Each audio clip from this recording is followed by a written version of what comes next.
Current ચોપિંગને કારણે over voltage switching surge સમજાવો.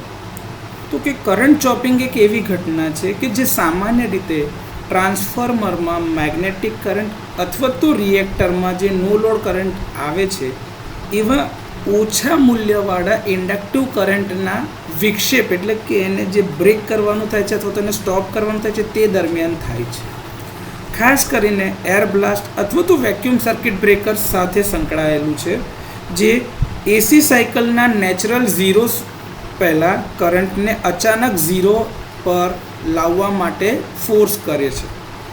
કરંટનું આ અચાનક વિક્ષેપ એટલે કે જે તમે બ્રેક કરો છો એ ઇન્ડક્ટન્સમાં જે સંગ્રહિત ચુંબકીય ઉર્જા એટલે કે જે મેગ્નેટિક એનર્જી છે એના અચાનક પતન એટલે કે એના ઘટાડા તરફ દોરી જાય, સડન કોલાપ્સ તરફ દોરી જાય છે. કારણ કે અચાનક કરંટ બંધ થઈ જાય છે, તેથી એ જે ઘટતું જતું એટલે કે જે કોલેપ્સ્ડ મેગ્નેટિક ફિલ્ડ છે એ સર્કિટ બ્રેકરના જે બે કોન્ટેક્ટ્સ હતા, બંને જે કોન્ટેક્ટ્સ હતા જે ઓપન થયા મેકિંગ બ્રેકિંગ વખતે, એ કોન્ટેક્ટ્સમાં હાઈ વોલ્ટેજ સર્જ પ્રેરિત કરે છે એટલે કે ઇન્ડ્યુસ કરે છે.